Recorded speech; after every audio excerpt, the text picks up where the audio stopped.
Hello everybody and welcome to the United Stand, the final show of 2019, the final show of a decade. Ole Gunnar Solskjaer talking optimistically about transfers, maybe as negativity comes in relation to Scott McTominay potentially being out for up to 2 months. Will this push Manchester United into a midfield signing that I think we all need? But look, I want you to get in the comments as well. I really want you to get in the comments because New Year's Eve, it is a time of New Year's resolutions. What do you want to see from Manchester United over the next 12 months? Not that, we're not going to win the title. We're not going to be top of the league this time next year. But what do you want to see over the next 12 months? Get your comments in. Really interested to read some of those on the watch along tomorrow night for the Arsenal game. I'm sure there'll be plenty of opportunity. But look, let's get in. Ole Gunnar Solskjaer did do a press conference. Now, what I want to say is, as I read this out, I'll read it first. Ole Gunnar Solskjaer was asked about signings in January and he said, if the right ones are available, we do have the resources. Plus, I do have the backing from the board. But it's also about getting the right ones. There's no point suddenly bringing someone else in now for the sake of 3 or 4 months if that can disrupt any good feeling or chemistry in the group.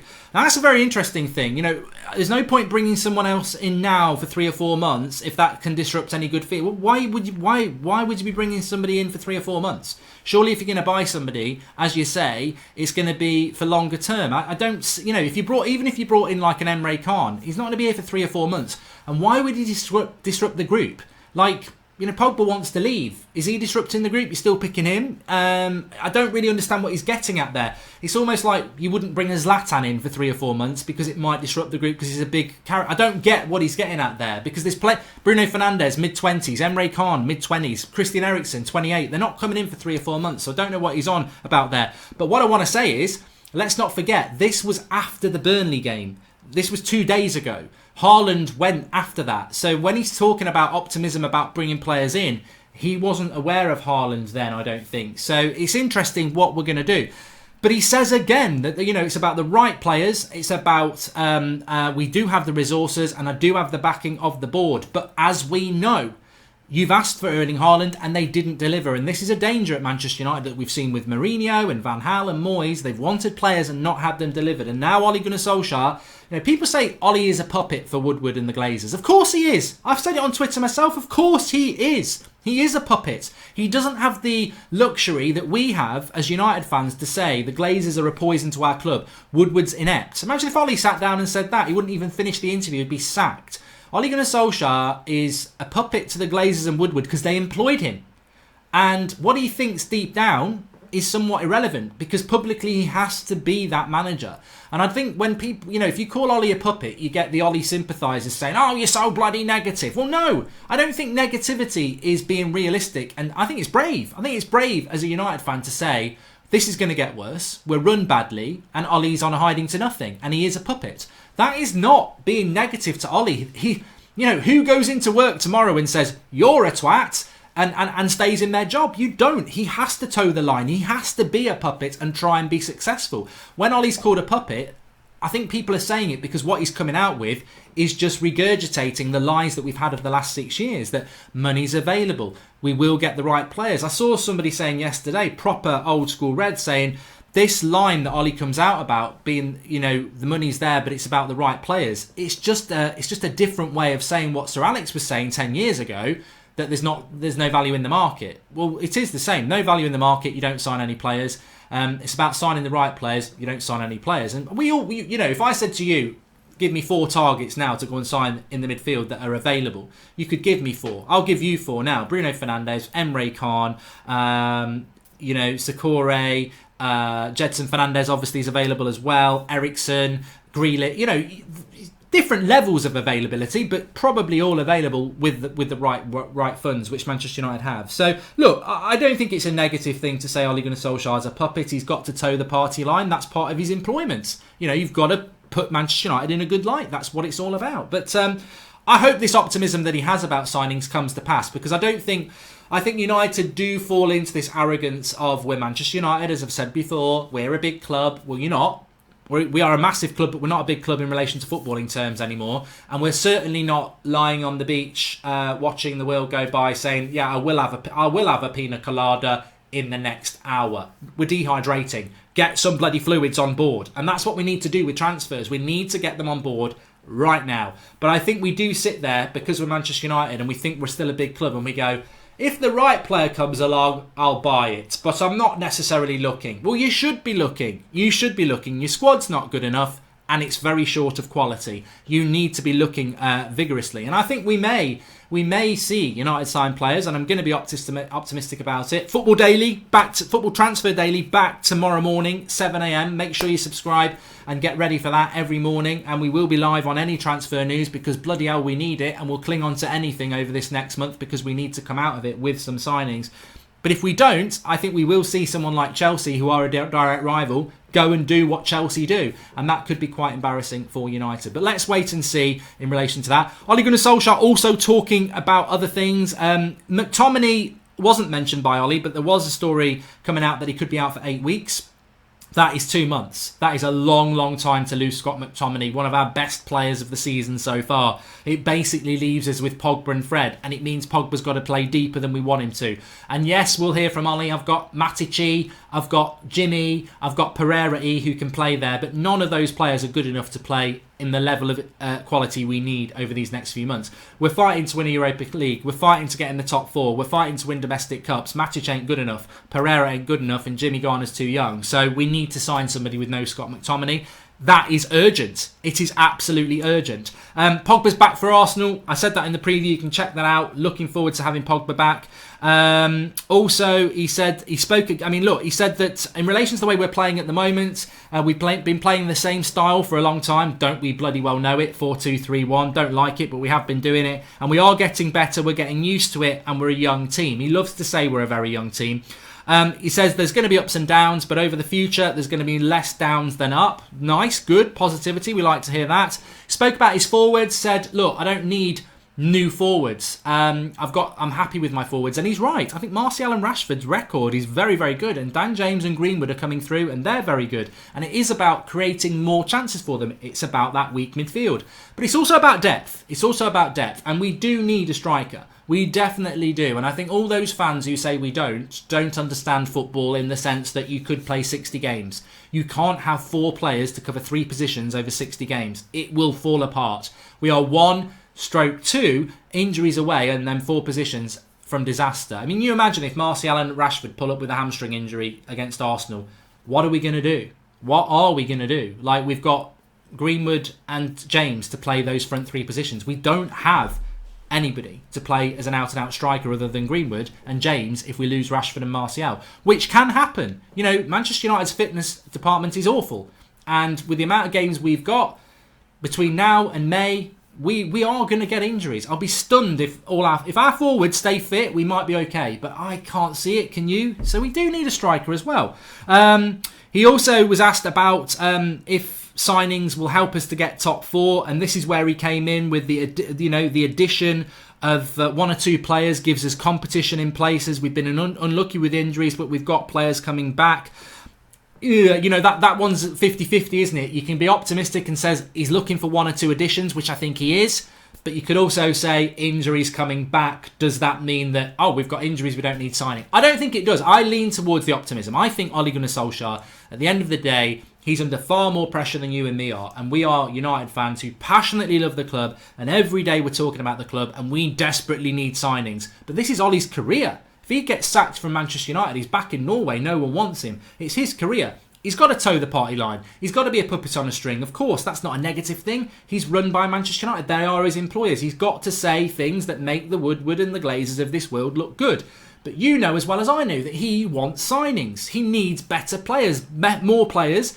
Better players mean better results. He needs that. So I think he wants those signings, and I think he needs those signings. And privately, he will be saying that. And also, the injuries coming back, look, Pogba's like a new signing. We knew he was going to say that. But the injuries coming back, when you look at them, Dalot gives us cover at right back that we've already got with Young and Wan-Bissaka.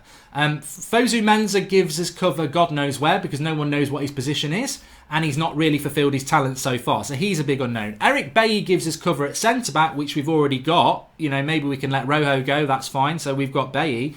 Who else? Twansibi, another centre-back. So the players we've got coming back from injury don't solve the problems which every United fan would agree are midfield and attack. So injured players coming back is good in relation to depth in the defence, but we still don't have it in the midfield or the attack. So he needs players, and I would go on optimism with Ollie there. He needs players, he knows he needs players, but the big problem is it's Woodward, it's the board. They're terrible. They're absolutely terrible at keeping money in their pocket and not getting the players over the line. And as with Erling Haaland, I think I spoke about it last night with Erling Haaland, didn't I? With what Mino Raiola was saying, that, you know, he did want to come to Dortmund. Manchester United spoke to him more than anybody else, and he went to Dortmund. And that is out there. The words from Mino Raiola. There was no big wage demand. There was no buyback clause. It was normal negotiations, and he chose Dortmund over Manchester United. And United spoke to him a lot, and Ollie knows him. And if he'd want to come to Manchester United, I would have made that happen. He chose Dortmund over us. And I hate it. I absolutely hate it, because why is a player picking Dortmund over Manchester United when Manchester United are bigger than Dortmund? The Premier League is a better league than the Bundesliga, and Ole Gunnar Solskjaer knows this kid and has trained him before, and he chooses Dortmund because that's the better path for his career. And you know what? I agree with him. I do. It took me a while. I'm angry. I'm very angry. I feel, you know, that the board have let us down, but ultimately you go to Dortmund, who are good at developing players in a league where he's going to score a lot of goals, he's going to have Champions League football, and he's only in his teens. In 3 years, he'll go to a top club.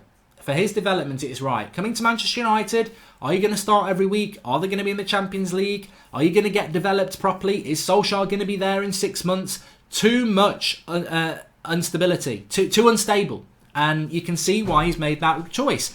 Of course, United fans, you know, we want to go, oh, it's because he's being paid more money in that. It isn't. He's just chosen a better path for his career. And United need to take that on the chin and say, you know, instead of the little leaks being put out that, oh, it was because we didn't want to pay these fees. Nonsense. Nonsense. It's because you've lost. You've got to hold the L and say, we won't let that happen again. But too many times over the last 6 years, we find excuses for our ineptitude.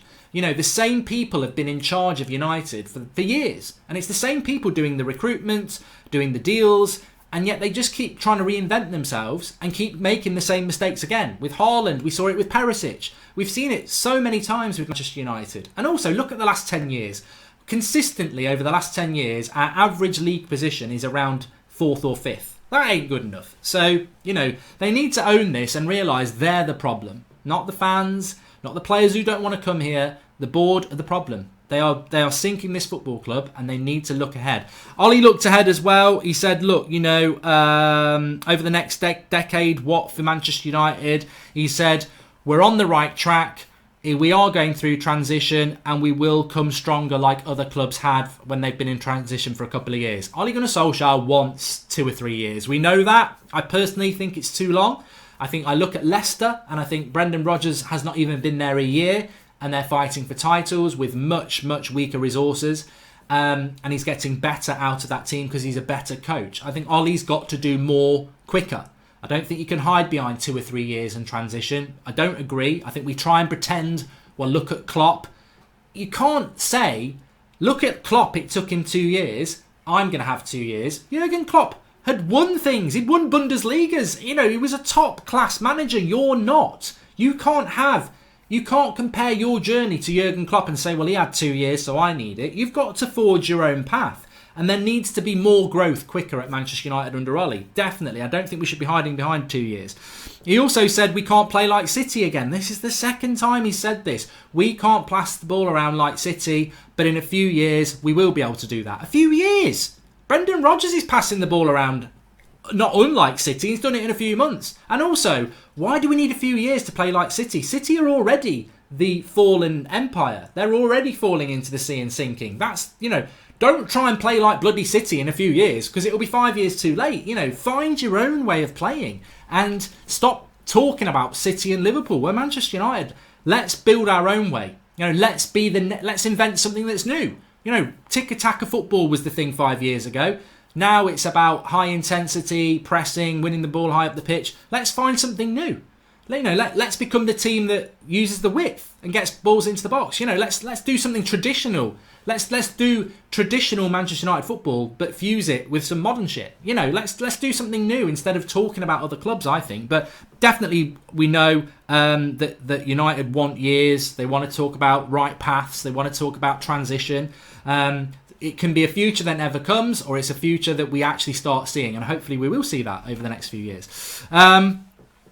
And yeah, the spin is always the same, I think, with Manchester United in general. I mean, look, when you're talking about signings and you're talking about what's going on, I was thinking about this, and I think one thing for me coming out of this year is that unfortunately we're ending the year where we were probably with Van Gaal and Mourinho towards the end of their reigns, where the toxicity in the fan base becomes hard to swallow. I totally take it on board. I think there is a responsibility of the United stand, of course, to try and be even-handed. I can't help how I feel. I'm not Ollie out. I've explained that many times, but I'm not Ollie happy. I'm sort of very frustrated. And I feel that as a Manchester United fan, my stance at the moment is I think we're going to get worse. I do. I feel we're going to get worse. Of course, I want us to get better. But what I want to see is, I want to see the vision. I want to see this future, because when I look at the Burnley and Newcastle games, great to get 6 points, but I don't see anything better than when we beat Chelsea on the opening day of the season. I don't see, from Chelsea on the opening day of the season, August, to now, halfway through the season, I don't see anything different. I don't see an evolution of how we're playing. I just see the same formation and the same counter-attacking football. I don't see how we're going to get any better. I don't see how we're not going to continue to have the ups and the downs, the inconsistency. And I want to see that. That's what I want to see going into these next few months. For me, get in the comments and tell me what you want to see over the next year. But for me, over the next year, I want to see this vision. I want to see this future. And I don't see that on the football pitch. I see good results. I see we can beat anybody. I can see excitement. But I don't see a formation or system or philosophy that makes me think we're going to be any better than we are in a year's time. I still see inconsistency because we're just not that good of a team in the way that we play football. We're a counter-attacking team that tries to press teams high up the pitch. And it works sometimes, but it won't work every game, because you need to have more than that. We need to be a better team in possession. I think we're very sloppy in possession. I don't think we're very good at grabbing hold of a game. I don't think we're very good at pulling a team out of position. I think the way we do that is that we sit deep, we let them attack us, and then we hit them on the break. And we're brilliant at that. But there's other ways of hurting teams. I think when a team's sat back against you, you need to have ways that your number 10 is playing the triangles. Your number 10's got to be way more creative. I think if United had a David Silva or a De Bruyne or someone like that, we'd see a better United. And I think sometimes it's not just the tactics, sometimes it's the players that we play. Mata, Pereira, Lingard are just not good enough. You drop a De Bruyne in there, which is very hard to do, I know, but there are players out there. Or I think Bruno Fernandes could do that role. Pogba could do that role, but we're going to have to play in deeper now. The number 10 is clearly the pivotal position in this United team. If he's going to play a 4-2-3-1, you've got two midfielders, two wide players and a striker. There's a circle around the number 10. They're the pivot. They're the orchestrator. And we haven't got somebody good enough there. So I want to see these things developing over the next while. But I do feel, in general, about Manchester United, I feel as angry as I have done over the last 6 years. I feel that we've got owners that just don't have a clue and just want to keep taking money out of the club. I think we've got Ed Woodward and the people around him who are just not competent. And I don't say it in a nasty way. I just think you are not competent. You're an ex-banker with no footballing background who basically is playing the biggest game of Football Manager in the world, and you love doing it. And I think that's what he's doing every day. He loves his job. He wants to be good at his job, but he's basically playing the most valuable game of Football Manager in the world. And you've got millions and millions of United fans and Manchester United Football Club's future in your hand, and I don't think you're up to the job, and I don't think you want to relinquish that power when there should be a director of football and you should be passing the footballing decisions to footballing people. But he doesn't. He wants to run it himself, and that's my perception of Manchester United, and I don't see it getting any better. When Ole Gunnar Solskjaer's got to knock on that guy's door and ask him for his decision on things, I don't think it works. And I think that's why Woodward surrounds himself with people like Carrick and Solskjaer and Phelan, who are loved by the United fans, but ultimately are inexperienced. Inexperienced for dictators is great because you're the boss. And I think that is the problem with United. And I think it's going to continue to be a problem unless we get lucky and it hopefully does work. I also feel that you get messages coming out from Ollie that are confused at times because he doesn't get that clarity from above. I think you've got stuff being leaked out into the media that the club deny, but ultimately they leave themselves open to that accusation when they're doing shareholder meetings and saying, oh, transfer speculation generates massive growth across all our social media accounts. So then you've got Ollie saying, look, we're only going to sign the player if it's the right player, which makes you think, well, if we don't sign anybody, Ollie did say we might not, but then we are going to be swamped in January with loads of stories about Jedson Fernandez and everybody else who we may probably not sign. And you think, well, why is the manager basically saying we might not sign somebody, but we've just had 31 days of our hopes getting up from stories and stories? Where do these stories come from? You know, and I think I just don't trust it. The big thing is trust at Manchester United. I don't trust the players because they've let us down so many times. I'm not sure I trust Ole Gunnar Solskjaer as much as I love him, and I think he's a fan and he wants to do well. I just don't trust his coaching abilities, and I don't trust the board at all because I think they're focused on money and not on the football pitch, which we keep hearing from agents and ex-players and ex-managers. So it's a convoluted cocktail of failure. And also, I think that, you know, I am very suspicious when the clubs say we don't leak stuff out there, but you on the other hand are saying, well, look, when there's loads of transfer speculation, we grow our social media. So, you know, you're telling me that, oh, we're interested. You know, how easy is it for the club to say, we're interested in him?